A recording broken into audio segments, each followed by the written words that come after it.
All right, Junkie Nation, Gorgeous George and Goze back with you again, and we got a special guest, Bruce Buffer, the longtime voice of the Octagon. Also, what a lot of people don't know, because I don't think he's been doing it as much as he used to be, professional poker player extraordinaire. What's up, Bruce? How you doing? How are you, brothers? All good. You guys staying safe and family safe? Everybody safe? Yes, We're yes. trying. So far, so good. I Our think you parents need. are our biggest I think. concern. Yeah, mine too. I mean, it's obviously all of ours. I mean, people out there have to understand. It's one thing to, as we all know, it's one thing to take care of ourselves, but we're taking care of ourselves for others. Right. It's Perfectly something said. we have to understand. The millennials and the younger people, they're not getting it or getting it or not getting it, but hopefully they do get it because we got to do what we got to do. Everything we hear, we have to do what we have to do. If you're not taking this seriously, then I don't know what life you do take seriously. Let's put it that way. And on your side, are your people good? Yeah, my family's good. My mom is half mile down the street. Sister, mile over there. Brother Brian, mile over there. Michael lives farther away. But we're all quarantined. We're all staying home. And even yesterday, I went out with an N95 mask and did the shopping for everybody. Spent 2 hours going in the store. One load back, and then I became the Amazon drop-off guy because, as you probably have trouble there too, the delivery services are not all delivering. We've got Whole Foods going on strike today. Amazon workers going on strike yesterday. People complaining about how the employees they're not getting the masks and protective gear when they're on the front lines. And my heart goes out to everybody. Obviously, the doctors, the nurses. What is it? 1 in 10 Right. are going to be infected. Cuomo, the CNN correspondent, Correct. he's Yeah. infected now, doing it from his basement. And we can go on and on and on. This thing is real. And here in LA, they expect in Los Angeles and the SoCal area, they expect the next 2 weeks we're going to spike like crazy. Mhm. That's why I did all the shopping yesterday because I want to make sure that everybody was stocked up on food and proper. I'm not a hoarder. I don't want to be one of those people that's buying 8,000 rolls of toilet paper, but Mhm. I think it's important to have at least 30 to 60 days supply of essentials on hand when you go through these type of things. Yeah, that was a very You nice know, thing you did for your family. Yeah. yeah, and Bruce, I don't know if this affected you the same way, but I went out on one of the first days where this was really starting to go down, and I came home heartbroken to the point. George is my brother. I did not want him to go to the store, just because seeing people not getting items, crying, older people, like people just running past them, not helping them bring items down or putting them in their cart. It was heartbreaking out there at the stores. Did that affect you in the same way? Yeah, it affects me very strongly because I've always been a chivalrous white knight running to the rescue of others my entire life. And when I see that, I practically want to take food out of my cart and give it to them, do whatever I can to help them, especially the elderly. And my heart goes out to everybody. And again, these frontline workers, these are heroes. First Big time. responders.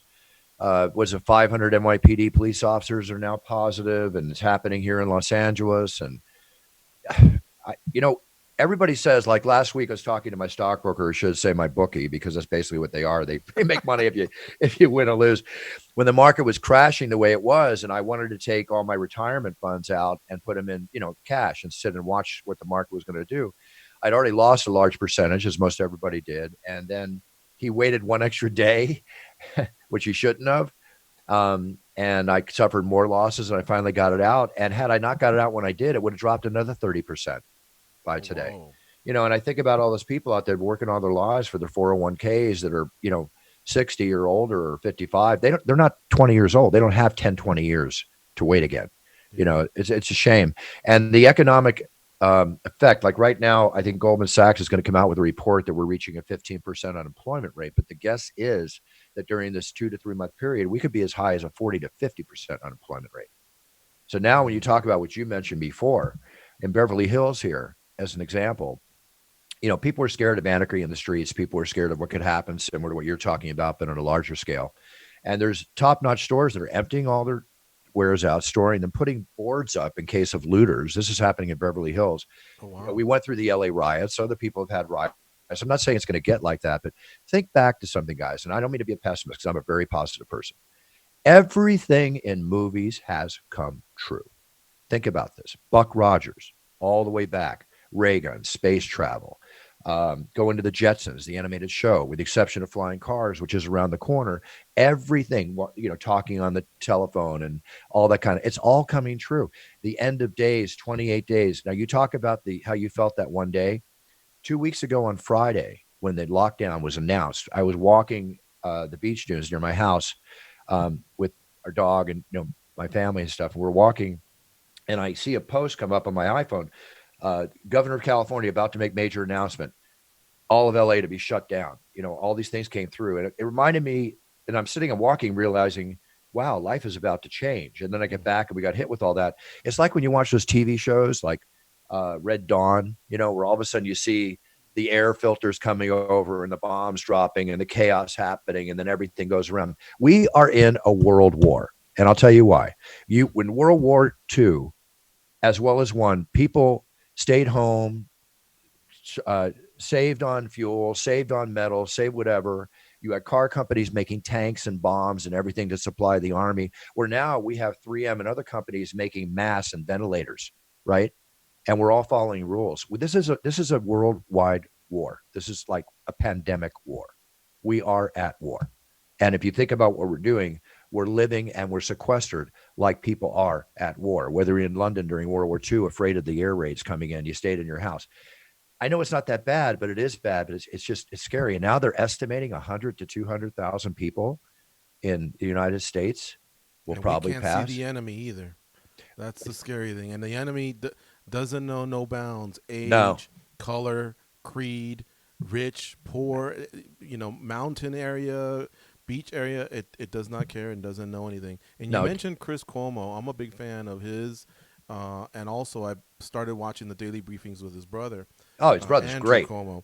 I hope he runs for president. Let's put it that way. I hope Andrew done a great Cuomo job. Yeah. And the reason I've been watching is because the epicenter in the United States is New York City now. At one point, it was the state of Washington, but obviously New York City has become kind of like now the epicenter of the United States. However, a lot of other cities, especially LA, Detroit, Dallas, Atlanta, have been named.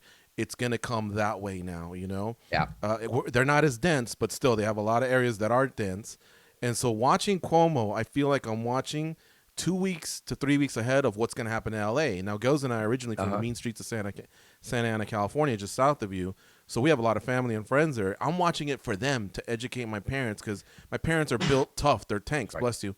And they're super tough people. And so they're taking it serious, but yet at the same time, I think they feel like we've lived through world wars, we've lived through all this, and so it's slowly sinking in. But that's why I've been watching it, because I care a lot about LA, and a lot of what's happening in New York is going to happen in LA, and hopefully LA is now going to have the resources and the knowledge of what Cuomo's been experiencing in New York, and they can help prep it. You know what I mean? And then today, what's dominating the news is the second wave that might come in the fall. So, folks, we got to be safe today. We got to be safe for the next few weeks to months and carry this through, because there will be a second wave.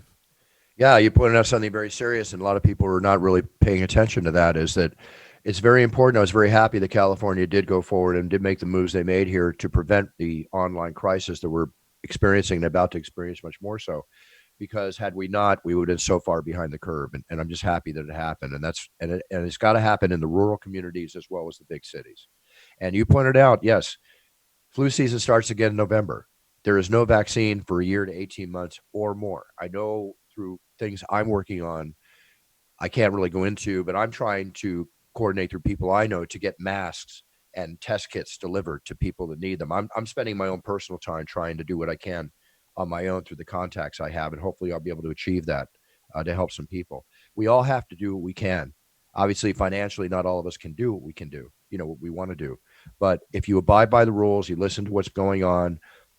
Thank God the president is finally, with everything, has taken that more serious approach these last couple of weeks instead of where he was going before that. I'm not pointing fingers, but it's very important that we get on top of this and we attack it. Yeah, but we got to listen to the experts. It is scary. We don't know when there's going to be a UFC. I know there's talk about April 18th. I don't know any information. I don't know if you have information. I heard about Habib not being able to get out of Russia. Okay, but let's say that does not take place. When is the next UFC going to be? Right? It could very well be. It could very well be till June. I mean, even you talk about poker, the World Series of Poker that comes to Las Vegas, which starts at the end of May, which is one of the biggest events in the world. Probably going to be canceled. Right. I don't want to play poker right now. I don't even know if live poker is going to come back for a little while, especially with, like you said, next November. We don't know what's going to go on. Mm-hmm. And online poker is thriving right now. It's like, if you can play online, you see all these sites. There's so many people playing online now. Obviously, they're home. You gonna mix it Obviously, up with can't go to a them? casino. Oh, I'm in there for the fight, baby. Don't worry. All right. Yeah. Hey, let's take it one by one though. You did mention April 18th. Is that where you were headed, Goes? Yeah, yeah. Well, that's you brought up that date, and there is a possibility of fight. But the crazy thing about the news cycle right now is it's not month to month, and it's not even week to week. It's literally hour to Yeah. hour. Things are constantly Yeah. changing. How much in contact are you with the UFC as far as what your role could possibly be? Whether you would even be willing to travel right now during this time? Everything's just so up in the air. Where do you stand on all I that? stand on the basis that if there's an event announced based on the location, the safety factor of everybody involved, how we're being tested, whatever, all the obvious. I mean, if there is such a word anymore, a completely safe thing to do, then let's do it. Right. Obviously, there would not be an audience. We know that. Mm-hmm. I have no idea about anything. I'm a media mercenary. Okay. I'm like I always kid around saying my lifestyle is kind of like James Bond. I don't have to kill anybody, but I get the call. I got to put the tuxedo in the bag, and I'm told where to go. Like M's calling me. Here's your assignment, right? And then luckily, hopefully, I find a casino when I'm there, which Bond does, and have a little fun. All kidding aside, I don't know, guys. I mean, I could get the call 5 days before it happens, and then I make that decision. But am I willing to? Of course, you know me. I mean, I've done shows with with one leg. I've done 3 shows in a row, blown out back. You guys know that I will never ever not go in that octagon. But we have a bigger picture here to consider. And the powers that be, I know Dana, I'm sure every day has got to be a new day for Dana with all he has to deal with. Um, he's trying to provide the entertainment. I mean, it's amazing, isn't it? There's no sports in the entire world. Mhm. Isn't that amazing? Yeah. The Yeah. bookies now, they don't give sports bets. Obviously, people call them to bet on the weather. The weather, yeah, and Yeah. some horse racing in certain areas I heard might still be going on with no audience, just the horses and the jockeys, and I guess the trainers keeping their distance, which I think they can pull off. But yeah, I couldn't believe when I heard that one. I don't know. We're either on lockdown or we're not, right? And another thing that I believe is that, it's a state by state lockdown. I sometimes have an issue with that. I know states by states have the right to choose, but I mean, if the federal authorities know that the benefit is to lock down, then put a just nationwide order lockdown. Yeah. Just get it done. Let's just nip this in the bud. It's so easy to say. I would not want to be a politician today. I would not want to be in the head of the CDC and the medical. I mean, there's no sleep, guys. These guys are trying to save people's lives. President Trump, everybody is trying to do what they can do right now. There should be no finger pointing. There should just be getting the job done. That's what we got to do. And I'm starving for sports entertainment just like you are. I'm starving for my beloved octagon, my second home, just like you are. I'm starving to get out there and roar Habib and Tony Ferguson's name, just like you want to hopefully hear it be roared. We're just all on standby. Life's on standby. And people that say to you, well, history proves, guys, there is no history. We are writing history. We are writing history right now about what the rest of our lives is going to be like. Let's face it, handshakes are probably gone. Yeah. Man hugs and how first the Me Too movement calmed down the huggy, right? Fist bumps. It's all gone. You know how I am at shows. You see me at shows, how I am with the people, the fans, and everything. And just like Dana, everybody, go in, pictures, the whole bit. It breaks my heart. I can't do that anymore. Yeah. I got to be careful like that until we're just in a clean thing. And I'm even careful as it is under normal circumstances from getting a cold or the regular flu from somebody. We still have basic health tips to follow, even way before the COVID-19 came through. I got a good move for you guys because you guys are old school. I'm old school. Remember our dear friend, the late Ryan Bennett? When he would walk into a room, he would finger point. He would just kind of point at you. So that kept the distance. He wasn't doing that because of it. I mean, if he saw you, he'd shake your hand. But that was kind of his move. When he'd walk into a room, he'd just point at you like that. Then you point back, and that's like You could point back, or if you had your own move, whatever. A salute or something. But I've been doing a little bit of finger pointing, I'm so big on just, this, but I finger point. I'm pointing all the time in the octagon. I'm a pointer. There's no question. But think about this too, guys. It's like social life. Okay. The kids of today, they're home. They're as it is. Like, unlike when we were kids and we were riding bikes and playing baseball to 5 and getting home for dinner, we know the old stories, walk to school in 3 feet of snow, blah, blah, blah, blah. The kids Yeah. don't have what we had when we were younger, that freedom of movement, and yet they were free with technology. Now they don't have anything socializing wise, except thank God now technology, which I thought was killing communication, actually is beneficial to communication right now because my girlfriend and I last night, what we did is we had a date on video on Zoom. She had her glass of wine, her meal, I had mine, a couple candles, and we actually had like a dinner date for like 2 hours. That's what it's come to. So the kids, We did that this weekend with our parents. We had breakfast together. yeah, via that's Zoom. what people are doing now, or the Zoom group meetings, and the kids I find are what I'm noticing about my two boys is that they're talking more on the phone, and there's more, even it's increased communication. But it's a shame that they're losing that. And then you go into like the dating world, right? I mean, I'm going to be a little funny here at the same time, a little serious. Is that in my lifetime when I came from the '80s, where you dated, and then all of a sudden STDs came out, and you got scared of the first it was like herpes, then it was AIDS on the cover of Time magazine. Now they become HPV and all that, and now it's like COVID-19. I mean, is there any dating going on right now? There can't be. There I should be. wouldn't. Yeah, you can't go out. You can't even do the 2-minute meet-alongs or whatever. Yeah, it's just things are it's an adjustment, guys, and hopefully we get out of it. I'm sure we're going to all get back to normal. I just again, I send my best wishes out to everybody who's financially hit. God forbid people suffering from COVID-19 and their family and loved ones. We just have to stay strong. This is a test. And some people, when somebody like me says that, they say, "Oh, you're fine. You probably got plenty of money. You probably can sit around, do nothing." It's not about that. We all have our stories. We all have our lives, right? We all have our families.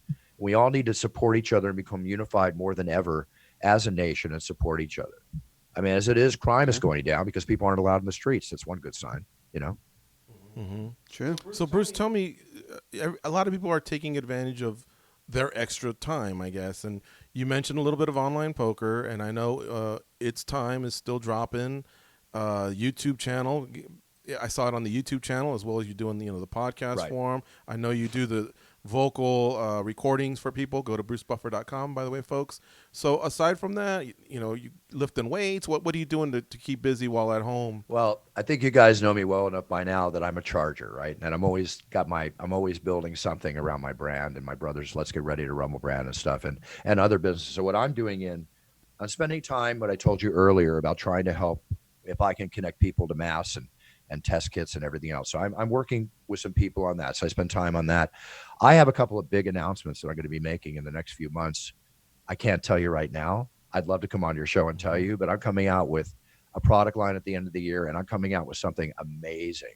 It's going to blow your mind in July or August. This is COVID related or not COVID related? No, this is not about COVID-19. This is normal Okay. life. I mean, some people. All right. So this is apart from the business mask. has not come to a Got stop it. for me. What's come to a stop, obviously, Okay. is me flying to UFCs. But I have other things that I'm working on aside from taking care of what needs to be done for my family and my loved ones. But I'm definitely working. And as far as the videos and the audio personalized introductions for championship intros that I do at brucebuffer.com, it kind of got hit, like everybody got hit. But now people are ordering like crazy because they're looking for entertainment. Like I did recordings yesterday for a man's father who survived COVID-19.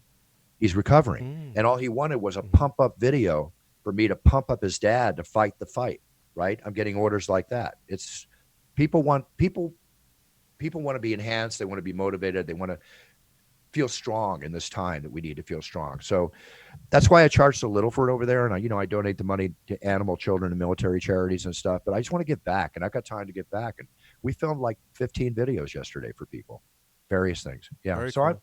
What about Netflix? You hitting the Netflix? of course, what was it?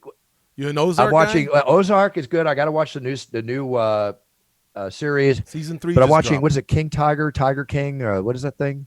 I started that as well. Yeah. That's haven't like, seen it yet. believe me, watch it, because now the TV show has created a more closer look at it. I don't want to give anything away, but the police are starting to reinvestigate this case. It's a pretty, that's a wild show. And then of course on Netflix you got Narcos, which is always enjoyable. It's incredible. Yeah, incredible show. Let's face it, Netflix, Hulu, Zulu, Bulu, Boogu, Voodoo, whatever. They're all making tons of money right now. Online is they're flourishing to a large extent. What about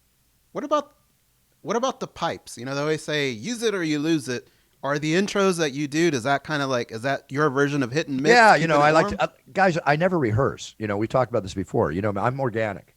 I cannot. I might not announce a UFC for God knows how long, but when I get in there, it's like riding a bike, boys. Let me feel the roar of the crowd. If there is no crowd, let me look in the fighter's eyes. Will I focus on anyone when I'm announcing? Because I'm there to enhance that moment for them, and I'll still take it to the hilt. I'll still play to that camera like there's no tomorrow. Um, it's a bicycle. I've been riding it my whole life. As long as I don't abuse it, it'll be there.